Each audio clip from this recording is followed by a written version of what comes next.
Dom Duarte é uma das figuras mais interessantes e mais mal conhecidas da história portuguesa. Era escritor, era filósofo, chamam-lhe aliás o rei filósofo, era um artista. Estou-lhes aqui a falar junto do túmulo dele, nas capelas imperfeitas da batalha. As capelas imperfeitas são uma ideia dele. Cada uma destas capelas devia conter o túmulo de um dos reis de Portugal. Nos reinados seguintes ainda as obras continuaram, mas no reinado de Dom Manuel os gostos já eram completamente outros e realmente as capelas ficaram incompletas. É por isso que se chamam capelas imperfeitas. Mas no pórtico de entrada, que é ainda todo pensado e imaginado pelo rei Dom Duarte, está inscrita na pedra, muitas vezes, uma divisa: Loyauté ferré, tant que seré. Eu farei lealdade enquanto viver. Este foi realmente o lema do rei. A obra literária mais importante que ele nos legou tem exatamente o título: O Leal Conselheiro. Leal até à vontade do pai. Como vimos, a derradeira vontade del rei Dom João I, a que disse aos filhos na hora da agonia, foi a que deveriam passar em África para continuar a conquista que ele tinha iniciado em Ceuta. El rei Dom Duarte logo sobe ao trono. Não pensa em mais nada. A organização de uma grande expedição ao norte da África para conquistar Tânger, Arzila e todo o mais que se pudesse. A grande expedição organiza-se, é comandada por dois irmãos do rei, os infantes Dom Henrique e Dom Fernando, e sai do Tejo no dia 28 de agosto de 1437. Chega a Tânger nos inícios de setembro, põe cerco à cidade. Simplesmente, dessa vez, a cidade não foi apanhada desprevenida.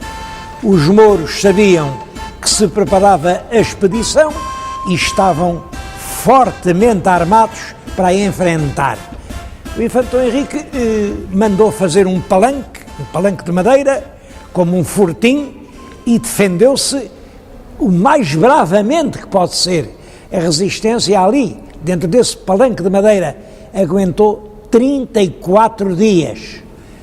Mas ao fim de 34 dias já não havia pão, já não havia água, os mortos eram muitos.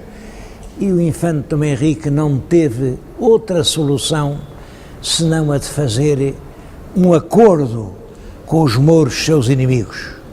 Os mouros deixavam-no embarcar nos navios e voltar a Portugal, mas em troca os portugueses tinham que devolver aos mouros a cidade de Ceuta, conquistada em 1415. Para garantir a palavra que o infante Dom Henrique deu, deixou lá como reféns o irmão, o infante Dom Fernando. Estas notícias chegaram a Portugal no fim do mês de outubro e o rei, quando lhe dizem tem que entregar Ceuta para salvar o irmão, diz: mas Ceuta não é minha, Ceuta é portuguesa. Quem tem que responder não sou eu, são todos os portugueses.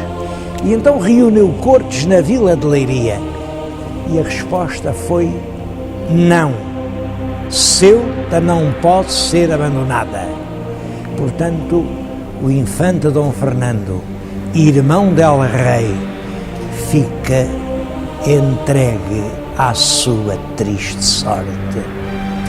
E assim, tratado como um escravo no mais vil dos cativeiros, Dom Fernando morreu e o rei Dom Duarte também não aguentou muito tempo.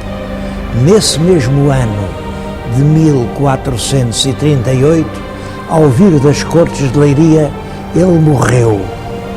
Disse nessa altura: era de peste.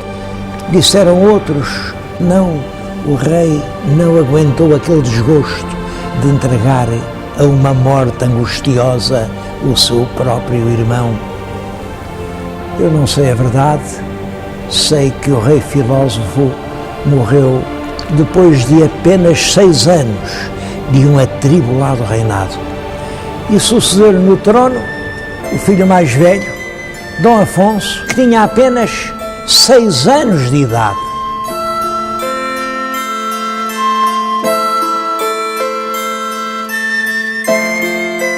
Esse período da regência do infante Dom Pedro é uma época de paz e de progresso para Portugal.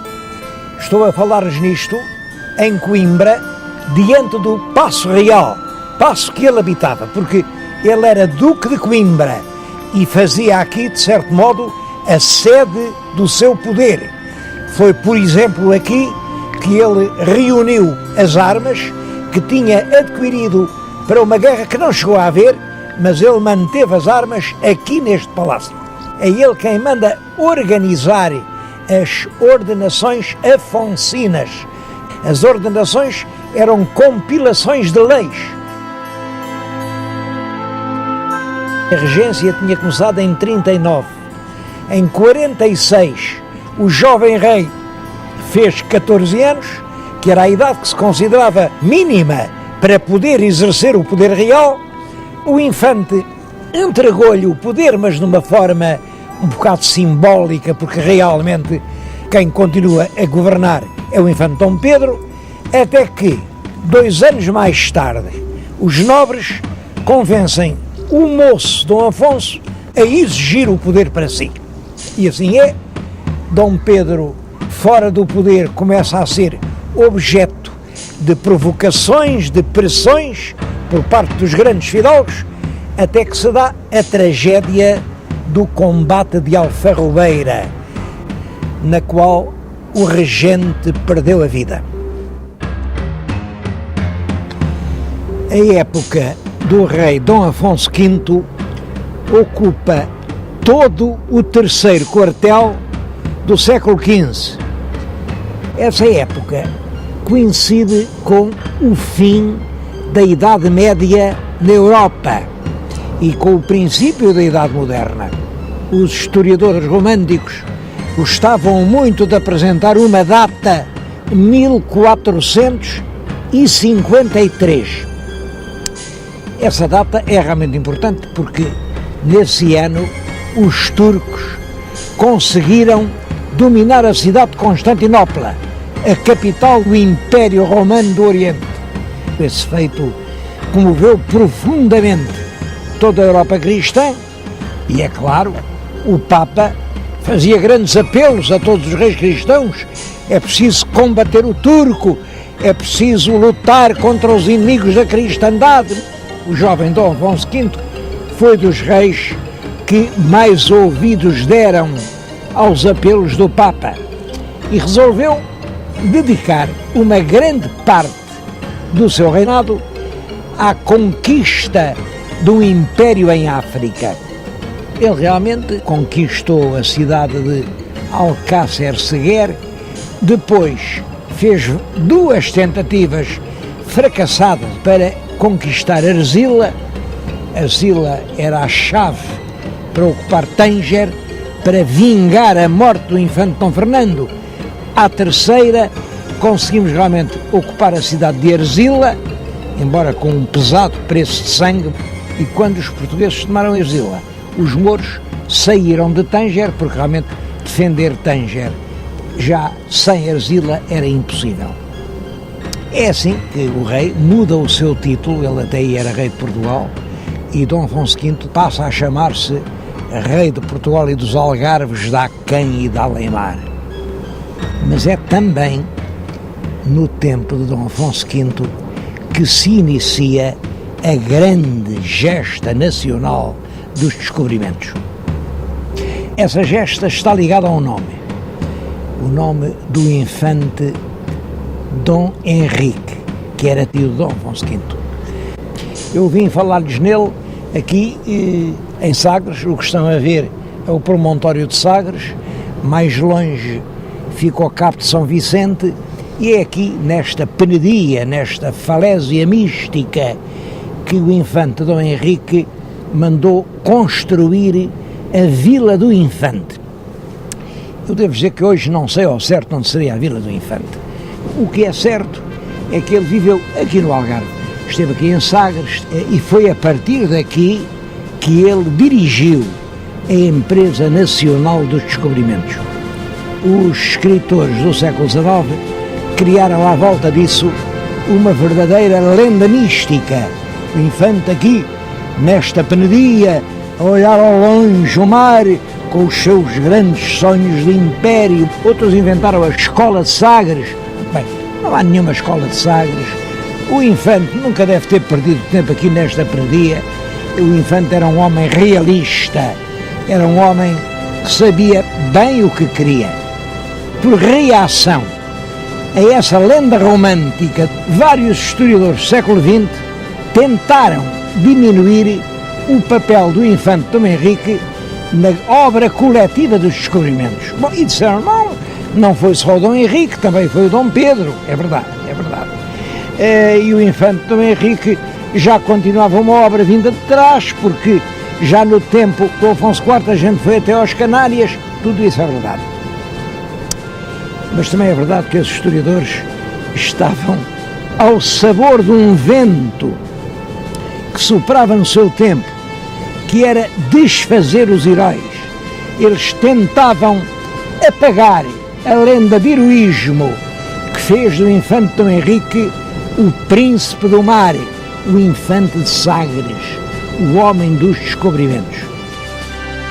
Inicialmente a sua grande preocupação eram as Ilhas Canárias, porque as Canárias deviam ser portuguesas, porque já dizia o Dom Afonso IV que o primeiro rei cristão que mandou para uma armada foi o rei de Portugal, foi ele, Dom Afonso IV. Bom, a verdade é que o Papa deu as Canárias a um príncipe espanhol. Por isso, o infante Dom Henrique fez várias expedições para que as Canárias fossem portuguesas. E é num desses regressos de uma expedição às Canárias que o infante Dom Henrique manda ocupar umas ilhas que se viam ao longe, umas ilhas que já vinham em mapas antigos dos italianos, é a Madeira e Porto Santo. É importante que o grande colonizador da Madeira é o Zarco. O Zarco era um escudeiro do infante Dom Henrique, portanto, um criado da casa do infante Dom Henrique. E a Madeira revelou-se rapidamente uma grande fonte de riqueza. Foi de lá que vieram os grandes mastros que se punham nos navios maiores, porque lá havia florestas imensas. Dava tudo. Era a terra da promissão. Dava as uvas, dava um excelente vinho, que chegou até hoje a fama dele. É depois da Madeira que o infante Dom Henrique mandou ocupar umas outras ilhas azuis que se iam no horizonte, e assim começa a ocupação portuguesa dos Açores, também com o escudeiro do infante Dom Henrique, que é o primeiro a ocupar a ilha de Santa Maria e a seguir a ilha de São Miguel. Depois, o infante toma a peito descobrir todo o litoral africano. A primeira grande viagem é a de Gilianes, em 1437. É ele quem ultrapassa pela primeira vez o Cabo do Bujador.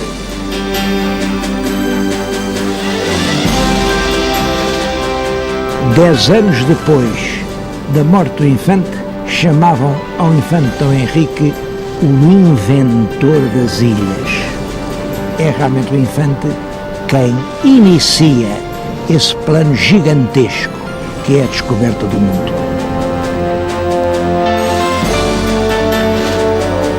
Em Espanha morreu o rei Henrique IV e, naturalmente, o trono ficou para a descendente, que era uma filha de 12 anos, Dona Joana.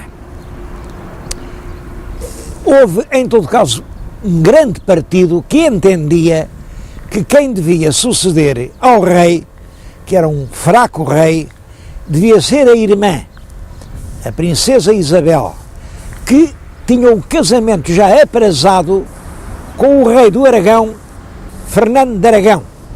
Portanto, se fosse Isabel que sucedesse no trono, teríamos a união das coroas de Aragão e Castela. Era a unidade ibérica. Uma grande parte da Espanha apoiava, por isso, a pretensão de Isabel ao trono de Castela. Bom, e até inventaram uma história, diz que a rainha Dona Joana não era filha do rei, porque a mãe da rainha, que era uma princesa portuguesa, era muito liberal, tinha concedido muitos favores lá um tal Dom Beltrão de la Cueva, e portanto chamavam à princesinha, por escárnio e desprezo, a Beltraneja. Ora bem, quando o rei Henrique IV morreu, deixou no testamento que a filha herdaria o trono, mas devia casar com o rei de Portugal, Dom Afonso V, que era tio dela.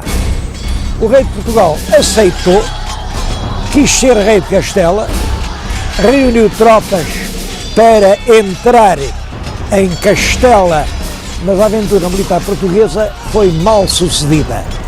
E numa batalha, a Batalha de Toro, em 1476, as esperanças portuguesas ficaram definitivamente perdidas. O nosso rei ainda foi tentar pedir a ajuda do rei de França, mas o Luís XI não lhe deu ajuda nenhuma e o nosso rei, amargurado, resolveu ir acabar os seus dias na Terra Santa. Mete-se a caminho e mandou uma carta para Portugal, para o Dom João II, que entretanto estava aqui, encarregado do governo, dizendo-lhe que ele ia para a Terra Santa e que Dom João II deveria subir ao trono e assumir o governo do país. Dom João II, logo que recebeu a carta, estava aqui em Santarém, eu estou-lhes a falar em Santarém, diante da igreja de São Francisco. Ora, é exatamente aqui neste terreiro que Dom João manda armar um grande palco e faz a cerimónia da sua coroação, da sua aclamação como rei de Portugal. Ele precipitou-se porque o rei de França, que se considerava responsável por aquele seu hóspede real, mandou-o pôr no navio e ele desembarcou em Portugal. É claro que, a partir daí, Dom Afonso V é apenas uma sombra.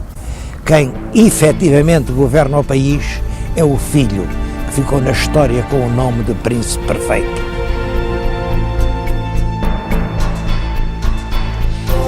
A paz entre os reinos de Portugal e Castela foi finalmente estabelecida no ano de 1479, pelo Tratado das Alcáçovas. Dá-se-lhe esse nome porque o acordo foi assinado num velho Palácio Real do Alentejo, o Paço Real das Alcáçovas. O que é realmente importante neste tratado não é a simples paz, é que, ao mesmo tempo, delimitou-se a zona de influência marítima entre os reinos de Portugal e de Castela. E delimitou-se desta forma. Pensa-se numa paralela, a paralela que passa na altura das Ilhas Canárias. Ora bem, Canárias abaixo, o direito de descoberta é de Portugal. Canárias arriba, o direito de descoberta pertence a Castela.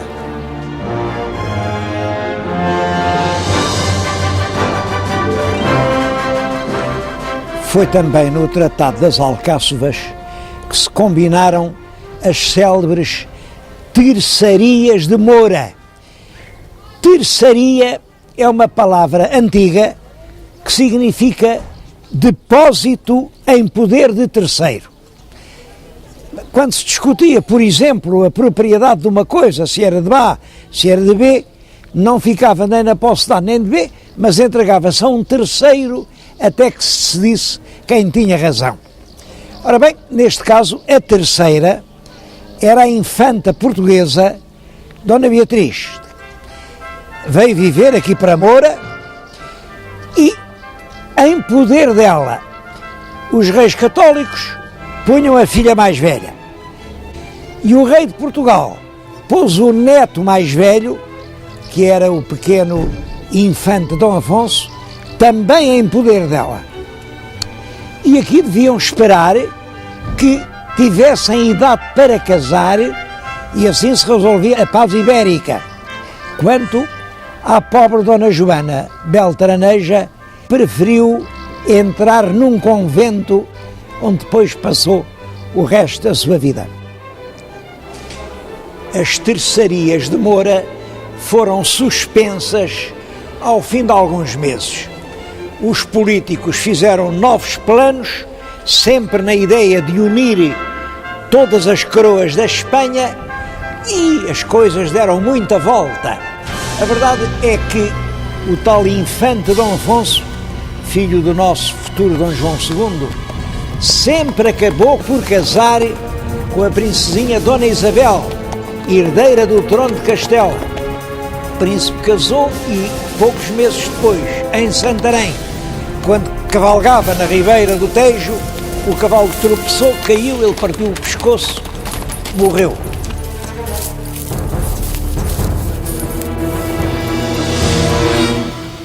A viúva, que era muito jovem, veio a casar ainda com o nosso rei Dom Manuel.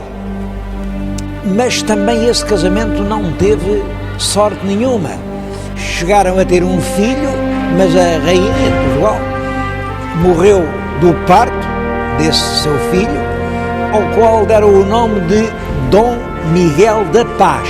Mas também esse menino não durou muito. Morreu com 2 anos.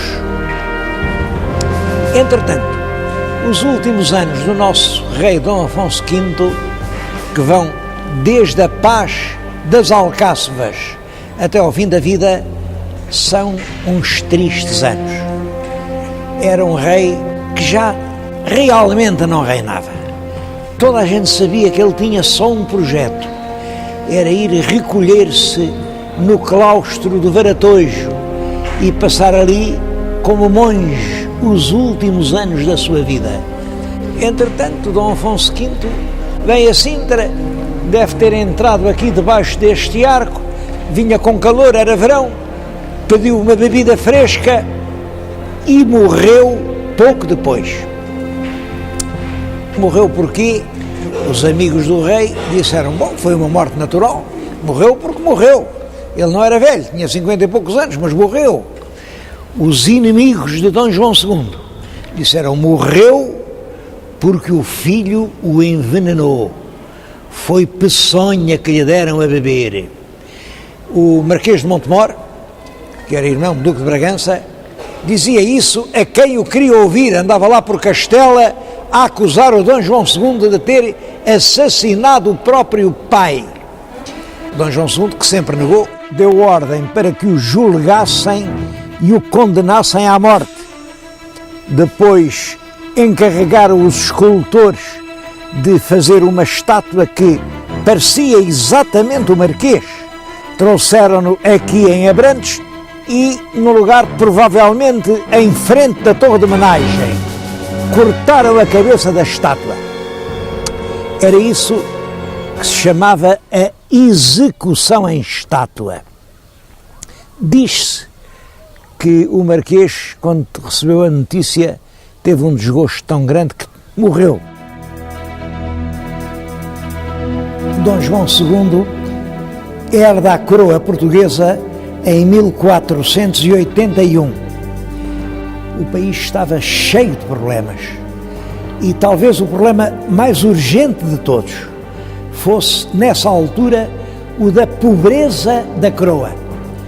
O rei Dom João II costumava dizer, meu pai deixou-me rei das estradas. Dom Afonso V deixara a coroa na miséria e deixara de rastros a própria autoridade real. A preocupação dominante do novo rei é, portanto, restaurar essa autoridade e, para isso, ele segue uma política. Procura abater a força da nobreza, dirigindo-se ao homem que representava a própria nobreza, o mais ilustre fidalgo do país, o Duque de Bragança, Dom Fernando II. Eram ambos bisnetos de Dom João I. Além disso, o Duque de Bragança, Dom Fernando e a Rei, estavam casados com duas senhoras irmãs. Eram, portanto, parentes muito próximos. A verdade é que o Duque foi acusado de estar envolvido numa conspiração contra o Rei, foi julgado por um tribunal constituído inteiramente por juízes escolhidos pelo Rei e foi condenado à morte. Eu estou a contar-lhes isso aqui no palácio em que ele viveu. Chamam esta sala a Sala dos Duques. Hoje é o Museu de Caça de Vila Viçosa, onde os duques viveram antes da construção do palácio, que hoje é o Paço dos Duques. Os documentos que o rei diz ter apreendido nunca foram publicados. Tudo indica que realmente se tratava apenas da coroa se apoderar do imenso património de terras que constituía já então a Casa de Bragança. O sacerdote que confessou o Duque momentos antes da morte colheu estas últimas palavras que depois publicou. Perguntou-lhe se quer algum recado e o Duque disse-lhe: olhe, diga a ela, Rei, meu senhor e meu primo, que terror sem amor não leva a parte nenhuma. O que aconteceu foi que essa execução afrontosa do Duque de Bragança desencadeou uma reação imensa de toda a nobreza portuguesa. E então sim, houve uma grande conspiração contra o rei. A conspiração foi descoberta a tempo. O Duque de Viseu, Dom Diogo, que era irmão da rainha e era primo direito do rei, e que vivia aqui no Castelo de Palmela, onde eu agora lhe estou a falar, foi chamado ao Paço Real em Setúbal e o rei mandou abater a golpes de punhal o bispo de Évora, Dom Garcia de Menezes, que fazia parte da mais alta nobreza portuguesa, foi metido aqui na cisterna que está debaixo daquela torre e horas depois deu numa dor muito grande e morreu envenenado. Execuções sumárias, prisões, acusações suspeitas, fugas aflitivas de centenas de pessoas encheram o país de terror. Realmente, Dom João II ficou por isso sempre um rei polémico. Os admiradores chamaram-lhe o príncipe perfeito e não há dúvida de que lhe devemos dois grandes serviços. O primeiro foi reconstituir a autoridade muito abalada do Estado. O segundo serviço é que é Dom João II quem tem o projeto da descoberta do caminho marítimo para a Índia. Como sabem, o problema era este. A Índia era a região produtora das especiarias. As especiarias vendiam-se na Europa por um elevado preço, mas eram compradas na Índia por mercadores muçulmanos, depois vinham para a Europa através de longas rotas do Golfo Pérsico ou do Mar Vermelho, aí eram embarcadas em navios e iam até aos entrepostos na Itália, e era na Itália que eles eram redistribuídos por toda a Europa, onde chegavam caríssimas. Ora, se fosse possível comprar na Índia e desembarcá-las em Lisboa, no Terreiro do Paço, nós ficaríamos nas mãos com o melhor negócio do século. 3 grandes viagens prepararam o descobrimento do caminho marítimo para a Índia. A primeira é a viagem de Diogo Cão. Eu estou a falar-lhes precisamente junto de um dos mais comoventes documentos que se guardam nos museus portugueses. É um padrão que o navegador Diogo Cão escudeiro da casa do rei Dom João II, mandou colocar no Cabo de Santo Agostinho, quando ia ao longo da África à procura de um caminho marítimo para a Índia. Cravou este padrão que nas faces de uma e de outra tem uma legenda que diz o seguinte: era da criação do mundo de 6.681, ano do nascimento de Nosso Senhor Jesus Cristo, de 1482. O muito alto, muito excelente e poderoso príncipe Dom João II de Portugal mandou descobrir esta terra e pôr estes padrões por Diogo Cão, escudeiro de sua casa. É impressionante esta ideia de marcar ali na pedra não só o ano de Cristo, que era 1482, mas também o ano da história do mundo, que nessa altura se acreditava que o mundo tinha sido criado há 6.681 anos. Ora bem, a colocação destes padrões e a descoberta do mundo novo representava uma mudança na história do mundo. A segunda grande viagem é a viagem por terra que Afonso de Paiva e Pedro de Covilhã fazem até à Índia para se certificar do comércio, das realidades. E a terceira viagem é em 1488, Bartolomeu Dias consegue dobrar o Cabo da Boa Esperança. Isto significa, ele descobre a passagem do Oceano Atlântico para o Oceano Índico. Se fosse possível navegar do Atlântico para o Índico, então sim, era possível ir de navio desde o Tejo aos portos da Índia, onde se criava e vendia a especiaria preciosa. O rei Dom João II, a partir do regresso de Bartolomeu Dias, ficou a saber que podia navegar até à Índia. E aqui é um dos enigmas da história portuguesa.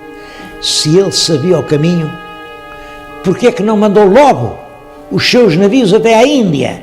Bom, ele era um fino diplomata e tinha grandes razões para proceder assim.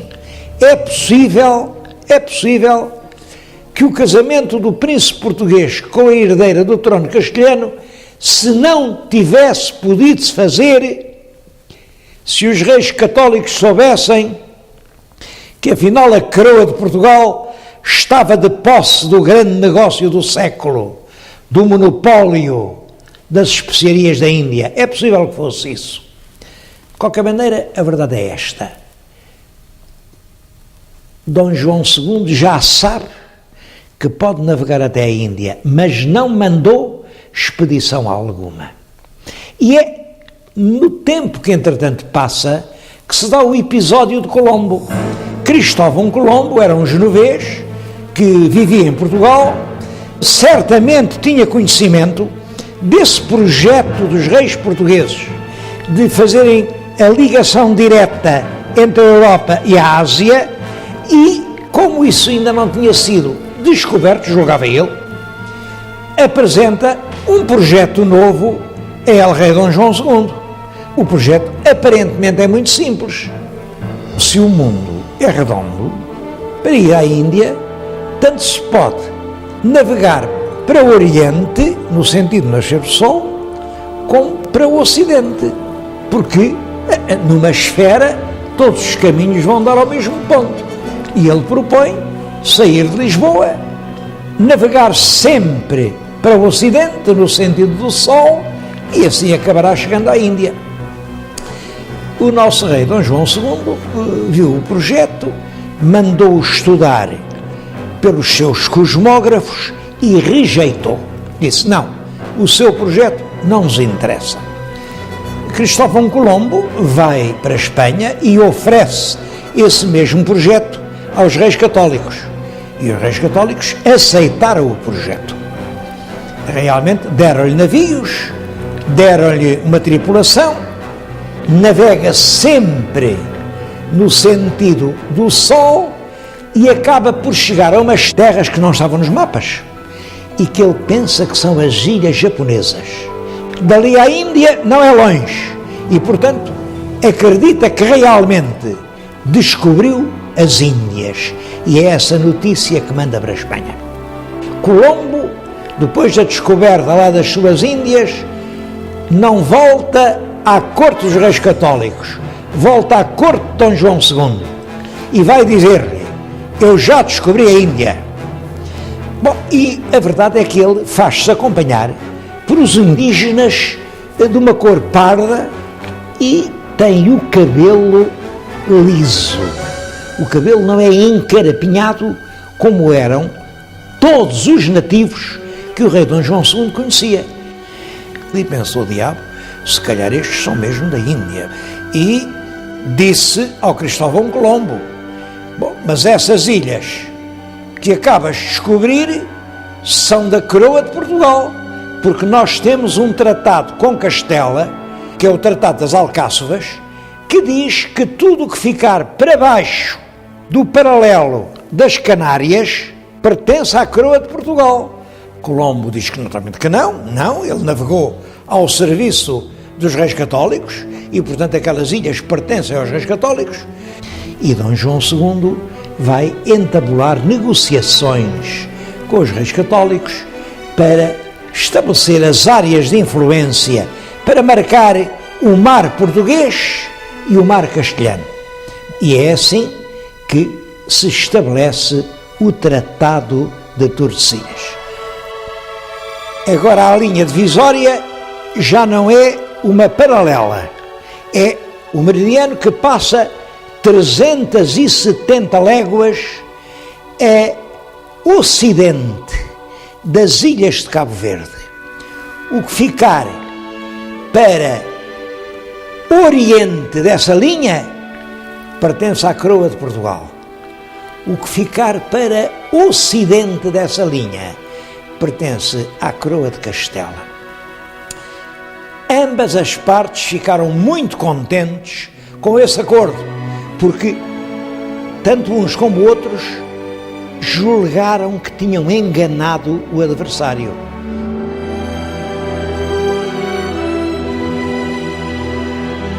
As classes populares tinham dado um grande apoio a Dom João II e era realmente neles que o rei se apoiava. Uma frase que ele disse e que ficou célebre foi esta: uma nação é como o mar, tem muito peixe, há salmonete e há sardinha. Salmonete é caro, faz-se pagar, é difícil de encontrar, ao passo que a sardinha é saborosa, é barata e há que se queira. Eu, por mim, prefiro a sardinha. É claro que se referia à nobreza e ao povo. E o povo reconhecia-o como seu protetor. Quando ele morreu, os fidalgos sentiram um grande alívio, naturalmente, e não quiseram deitar luto pelo rei. Dom João II morreu em 1495, sem deixar nenhum filho legítimo. Por isso, poucos dias antes da morte, fez um testamento no qual nomeava herdeiro do trono português o seu parente mais próximo, Dom Manuel, Duque de Beja, que era irmão da rainha, portanto era seu cunhado, e por outro lado era seu primo direito. Nesta época, estamos no fim do século XV, a Espanha afirmava-se cada vez mais como uma das mais importantes nações da Europa. A Espanha queria dominar a Europa, como é que não havia de dominar a península toda? Para toda a gente era evidente que a Espanha ia ser só uma. O que se podia discutir era o papel que Portugal ia ter nessa unidade. Íamos ser assim uma nação satélite, marginal, aqui com um vago governador de Portugal, ou poderíamos ser a nação cabeça, com a capital em Lisboa e a coroa das Espanhas na testa do rei de Portugal. Era isso que estava em discussão. Ora, o rei Dom Manuel teve exatamente do mesmo modo que o antecessor, Dom João II, o projeto de unir todas as coroas da Espanha sob o cetro del Rei de Portugal.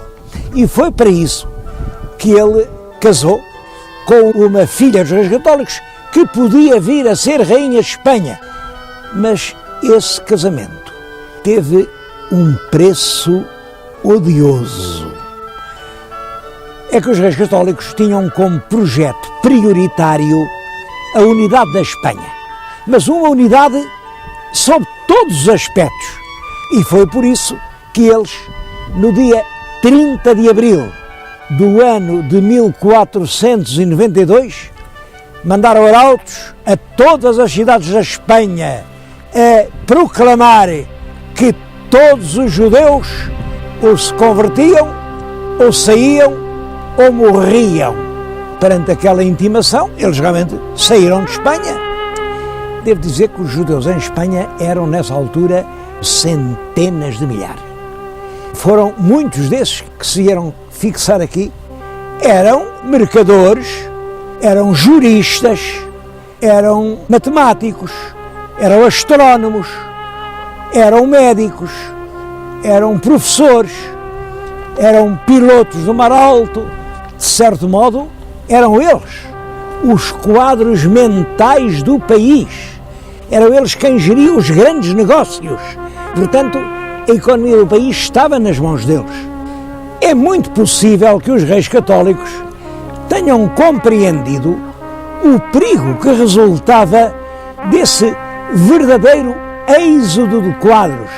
A verdade é que se o rei Dom Manuel casava com a possível herdeira dos tronos de Espanha, Dom Manuel vinha a ser rei de Espanha. E então os judeus tinham sido expulsos de Espanha, mas estavam aqui no Reino Unido, era como se ficassem lá dentro. Bom, seja como for, uma coisa é certa. Os reis católicos, para o nosso Dom Manuel poder casar com a filha, impuseram uma condição. Antes de casar, tinha de expulsar todos os judeus de Portugal.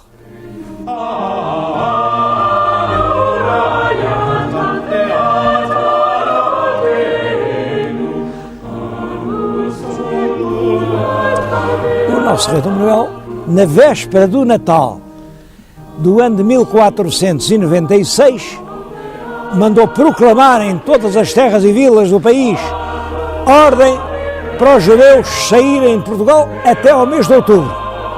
Se não saíssem, ou se convertiam e eram batizados, ou eram condenados à morte.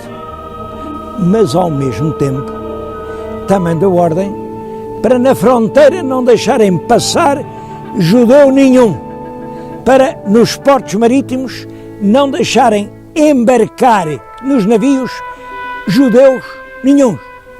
E, é claro, assim chegou o mês de outubro, os judeus não tinham podido sair de Portugal. Aí ele, uma vez que estavam cá, obrigou-os todos a batizarem-se.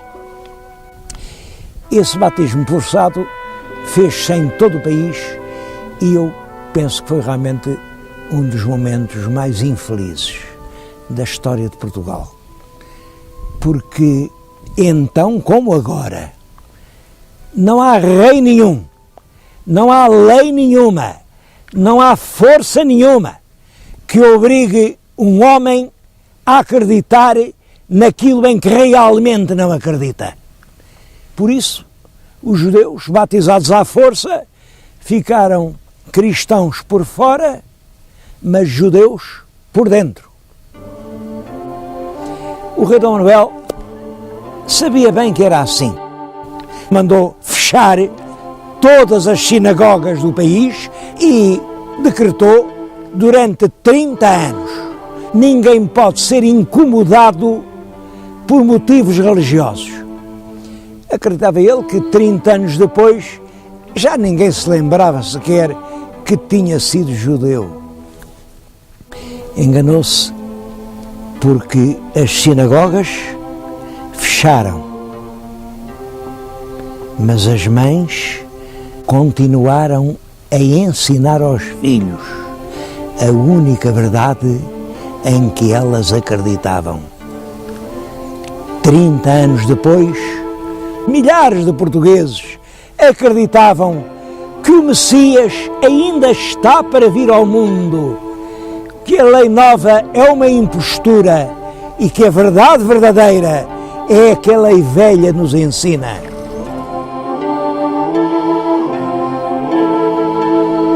O reinado de Dom Manuel será um dos mais gloriosos períodos de toda a história de Portugal. Em primeiro lugar, é um tempo de reconciliação. Os nobres imigrados, que eram muitos, voltaram a Portugal, a Casa de Bragança foi restaurada, todos os imensos bens que lhe tinham sido confiscados e que agora pertenciam à coroa foram-lhe restituídos. A linha política da época manuelina procura reunir as duas metades desavindas da nação, ao mesmo tempo que protege a alta nobreza, apoia os conselhos, escuta as recomendações das cortes, mandou oferecer pelourinhos de mármore a todas as vilas que lhe pediram, e eu penso que até a muitas que lhe não pediram. Usou todos os processos de atrair a si a simpatia das classes populares. São também de seu tempo as grandes reformas que introduziram a ordem e a legalidade na administração pública. Primeiro, a reforma da Fazenda, que veio regularizar e tornar mais eficaz a cobrança dos impostos. Depois, a reforma dos pesos e medidas fez que em todo o nosso país as medidas, quer de capacidade, quer de comprimento, fossem iguais. A reforma dos forais, que com o hábil pretexto de que os forais eram muito antigos, estavam já muito velhos e rotos e não se podiam ler, ele ofereceu forais novos, que eram muito bonitos, tinham belas iluminuras, mas que realmente cerceavam as liberdades locais e normalizavam a administração. As ordenações manuelinas foram publicadas em 1514 e que são o primeiro conjunto sistemático, metódico de legislação portuguesa. A atividade cultural foi também intensa. Construíram-se por todo o país monumentos, alguns dos quais de uma extrema importância, como por exemplo esta Torre de Belém, e que representa uma espécie de proclamação triunfal. Isto exprime toda a glória do rei por ter conseguido chegar à Índia. Ou ali o Mosteiro dos Jerónimos, em cujo portal está a estátua do próprio rei Dom Manuel e também a da rainha.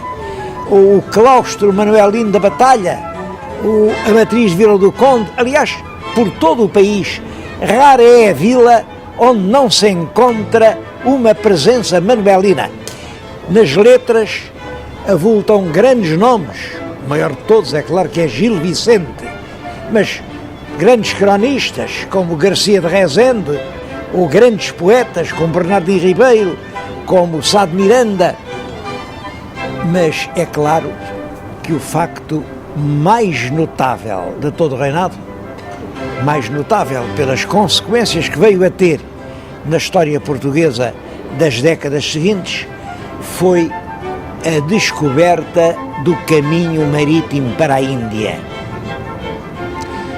assim pelos fins do verão do ano de 1499, entrou no Tejo o que restava da frota de Vasco da Gama, que tinha partido 2 anos antes. Os navios vinham carregados de especiarias e, sobretudo, traziam uma surpresa que se fez estremecer as bolsas de toda a Europa. Afinal, era possível carregar diretamente nos portos da Índia os navios e descarregá-los aqui nos portos das cidades europeias.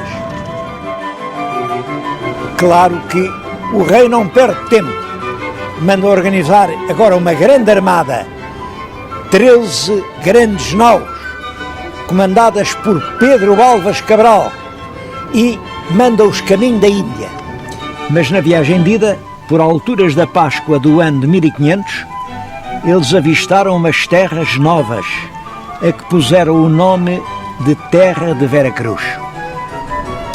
Um escriturário que ia a bordo de um dos navios, que era Pero Vaz de Caminha, registou com muitos pormenores todos os acontecimentos dos primeiros contactos entre os navegadores portugueses e os selvícolas que encontraram na selva brasileira.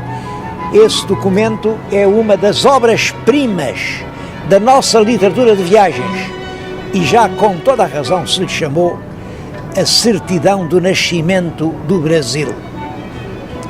Essas novas terras a ocidente desenvolveram-se rapidamente com a ação dos portugueses.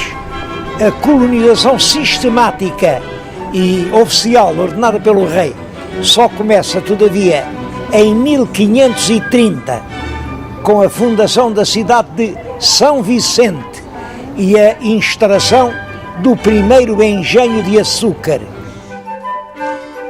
É certo que, passados mais de 20 anos, um outro grande navegador português, Fernão de Magalhães, tentou encontrar uma outra rota para chegar da Europa à Ásia.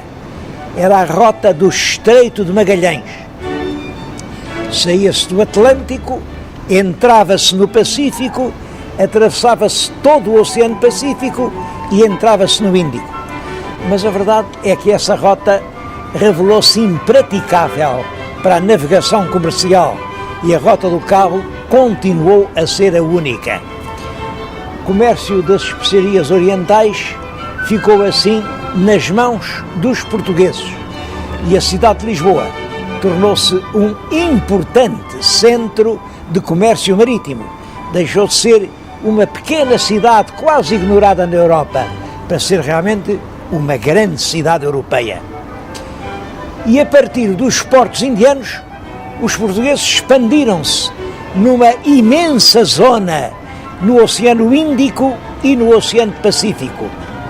Missionários e mercadores portugueses penetraram na China e, depois de várias tentativas, em 1557, o mandarim de Cantão autorizou-os a instalarem-se definitivamente na cidade de Macau, cidade que veio a ser, até ao princípio do século XIX, o principal e quase único entreposto que ligava a China à Europa.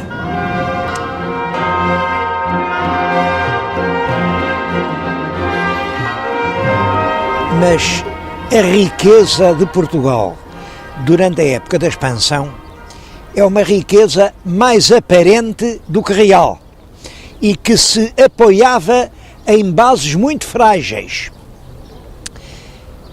Realmente nós trazíamos da Índia, onde comprávamos barato, as especiarias e podíamos vendê-las na Europa.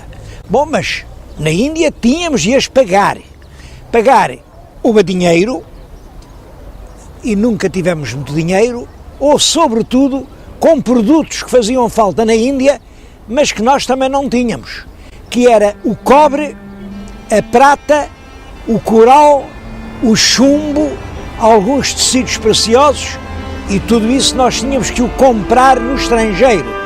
Comprávamos geralmente a crédito, e pagávamos um juro que excedia os 25% ao ano.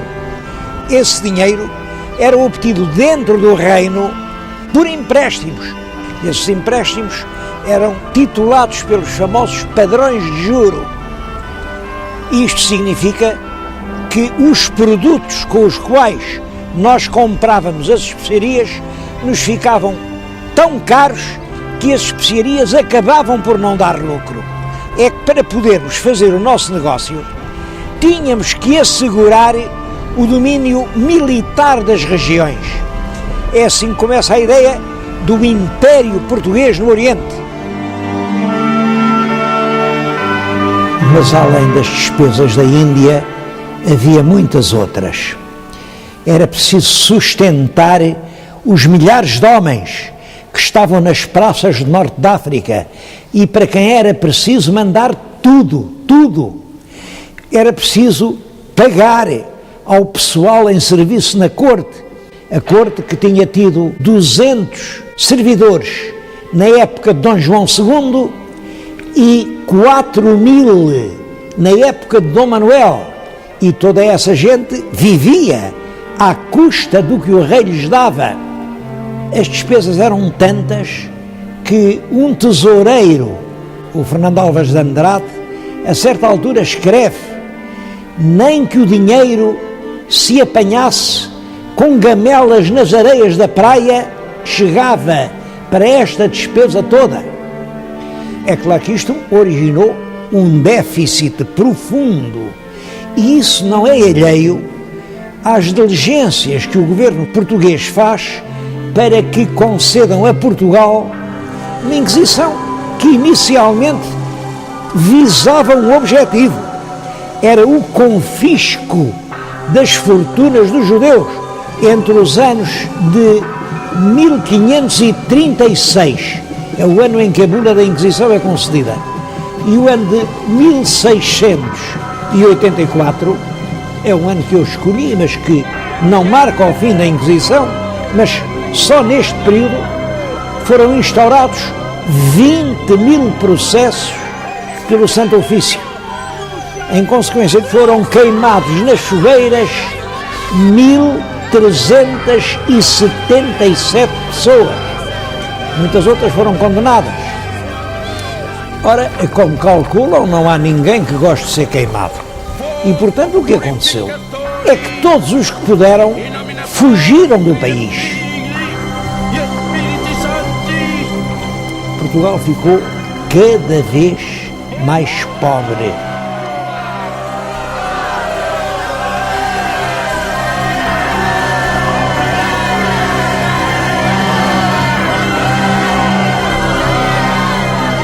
E é em plena crise que morre o rei Dom Manuel, que lhe sucede no trono o filho mais velho, que é o rei Dom João III, e como o rei Dom João III, à data da morte, não tem nenhum filho, quem lhe vem a suceder no trono é um neto que, quando herda a coroa portuguesa, tem apenas 3 anos de idade. Por isso, o poder é exercido primeiro pela rainha avó, Dona Catarina, depois por um tio-avô, o cardeal rei Dom Henrique, até que o jovem, o pequenino príncipe Dom Sebastião, atinge a idade de 14 anos e começa a reinar em 1568. Devo dizer que é um reinado que dura apenas 10 anos. El Rei Dom Sebastião foi rei a sério, desde os 14 até aos 24 anos, porque em 1578 ele realiza o grande projeto da sua vida, uma expedição militar em que empenhou todos os recursos do país, vai até ao norte da África e tenta recuperar para a cristandade o Império Marroquino.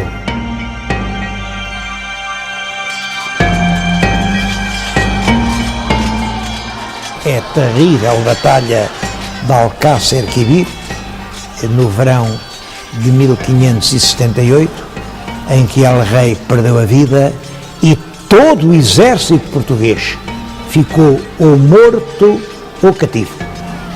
Houve só 4 fugitivos que se salvaram desse destino. A verdade é que ninguém disse que viu morrer o rei. Era, nessa altura, uma desonra alguém dizer: eu vi morrer El Rei e não dei a vida por ele. O cadáver de Dom Sebastião apareceu nu, coberto de feridas, e foi restituído a Portugal. Está hoje encerrado no mosteiro dos Jerónimos. Mas como ninguém viu, ficou a lenda: talvez o rei não morresse, talvez o rei esteja vivo, esteja à espera da hora certa para voltar a Portugal. É assim que nasce a lenda sebastianista.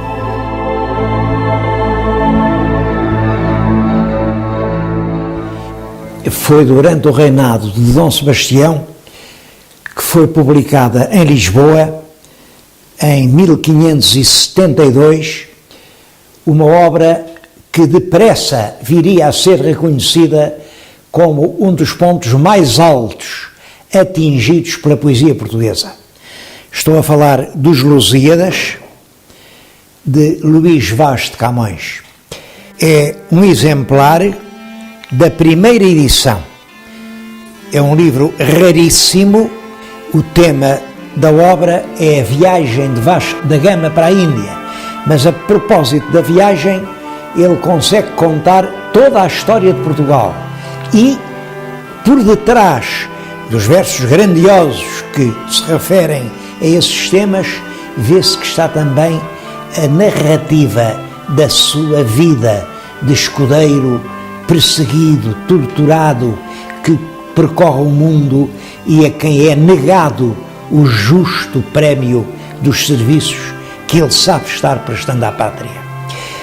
Esta obra tem a maior importância, primeiro porque depressa ela se identificou com uma espécie de consciência portuguesa.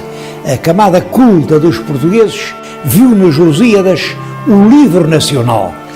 Claro que Camões não fez apenas os Lusíadas, mas foi este o único livro que ele pôde publicar em sua vida. Ele deve ter morrido em 1580 e 15 anos depois, os admiradores reuniram num volume as poesias líricas que andavam dispersas por vários cancioneiros. A primeira edição, também hoje muito rara, é esta: Rimas ou Ritmas de Luís de Camões. É claro que apresenta aqui apenas uma parte da obra lírica do grande poeta.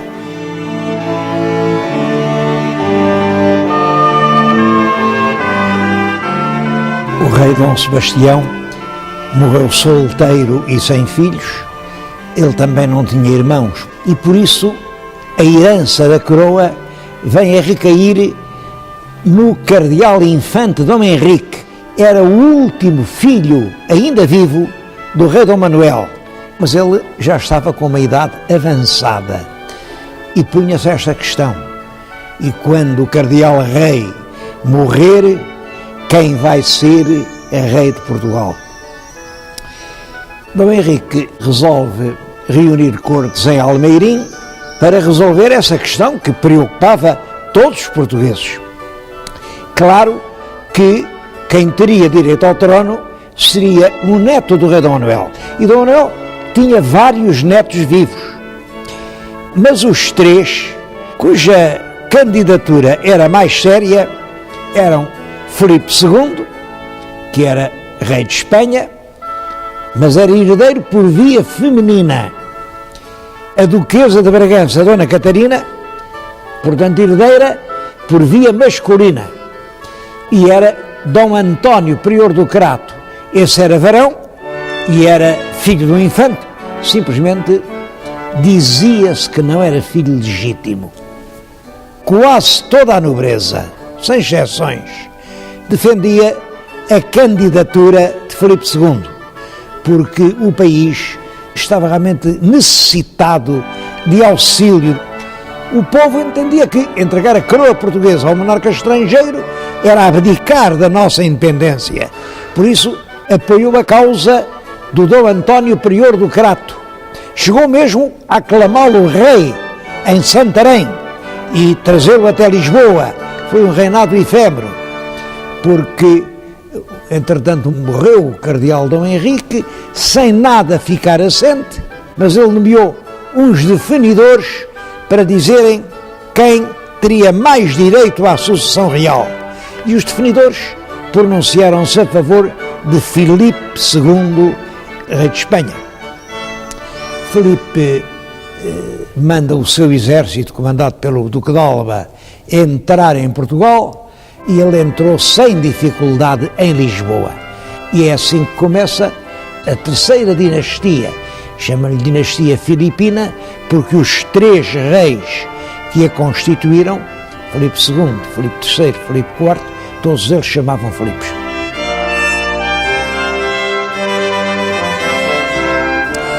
Filipe II escolheu para lugar da sua aclamação a entrada do Convento de Cristo em Tomar. O pórtico de entrada é um grande monumento manuelino. A torre que se vê aqui é o monumento dos Templários, vem do tempo de Dom Afonso Henriques. Portanto, tudo isto tinha uma forte carga simbólica. Era o próprio coração histórico de Portugal. Filipe fez ainda questão de jurar, cumprir uma série de obrigações. Eram 25 capítulos, cada um com uma obrigação. E aí ele prometia respeitar os usos, costumes, foros e privilégios de que o reino de Portugal sempre tinha gozado. Prometia que as cortes relativas a assuntos portugueses só podiam reunir dentro de Portugal. Prometia que se houvesse vice-rei ou governador em Portugal, teria de ser português. Todos os cargos, altos e baixos, em toda a administração do Estado, só podiam ser providos por portugueses. Todas as guarnições das fortalezas, quer aqui no Reino, quer no ultramar, só podiam ser formadas por soldados portugueses. Todos os tratos da Índia e da Guiné, e as feitorias, e o comércio, tudo isso ficava a pertencer exclusivamente aos portugueses. Na moeda, os cunhos e armas seriam apenas os de Portugal, sem qualquer outra mistura. Todos os documentos relativos à administração de Portugal tinham que ser escritos em língua portuguesa. Por isso, em vez de se dizer que perdemos a independência, é mais exato dizer que eram dois reinos com um só rei. Realmente, numa Lisboa sem rei, sem corte, muitos nobres vão viver para a província. E da província eles assumem a administração das suas propriedades, embora ajudados por feitores e caseiros. Bom, uma outra grande parte da propriedade pertencia ao clero e às ordens religiosas. Juntam-se outros fatores de depressão. Por um lado, é a perseguição constante que durante esse período a Inquisição faz às pessoas que eram acusadas de criptojudaísmo, isto é, que diziam que continuavam a ser judeus. Isso provoca a saída do país de muitos milhares de pessoas. Também por essa altura é a colonização e a exploração económica do Brasil que entra num grande ritmo, e isso atrai gente de todas as províncias do reino. Pode-se dizer que o reino quase se despovoou, mas a consequência mais grave do domínio filipino foi que nós perdemos a nossa tradicional posição de neutralidade europeia. Nos conflitos europeus, esses conflitos eram fundamentalmente entre a Casa da Áustria e a Casa da França. E Portugal, entre as duas, permanecia neutro. Mas agora nós éramos um dos vários Estados da Casa da Áustria. E, portanto, isso atraiu-nos a inimizade e os ataques de todos os inimigos dos Áustrias, que eram a Inglaterra, que eram os Países Baixos, aos ataques franceses ao Brasil. Os ingleses na Índia ocupam-se das nossas possessões e isso teve consequências muito negativas para o comércio português. É claro que os ataques ao Brasil e a necessidade de nos defendermos obrigaram a certa altura a Espanha a impor impostos pesados para a defesa brasileira. E quando o Conde Duque de Olivares, ministro Filipe IV, vem tentar cobrar impostos, isso provoca uma rebelião principalmente no Alentejo e que teve a sua sede em Évora. Não se sabe ainda hoje ao certo quem eram os chefes da rebelião. Sabe-se que os papéis que apareciam aqui nas esquinas da cidade a dar instruções para a revolta vinham assinados pelo Manuelinho de Évora, um pobre tonto irresponsável. Toda a gente sabia que o Manuelino não fazia nada daquilo, mas a revolta ficou conhecida com o nome de Manuelinho de Évora. Foi em 1637. Os Filipos, com alguma dificuldade, isso ainda demorou algum tempo, conseguiram debelar a revolta popular e os nobres mantiveram-se sempre à margem. Mas em 1640, quando os nobres são chamados para ir tomar parte na repressão da revolta da Catalunha, porque a Catalunha tinha-se revoltado contra a monarquia espanhola e os nobres portugueses foram chamados para ir tomar posição no exército que devia reprimir essa revolta. Esse facto levou, naturalmente, os nossos fidalgos a pensar: a guerra por guerra é melhor fazê-la em Portugal do que longe, lá na Catalunha, um assunto que não nos diz nada. E foi assim que deflagrou em Lisboa a revolta do 1º de dezembro de 1640. Como sabem, chama-se a essa revolta a Restauração.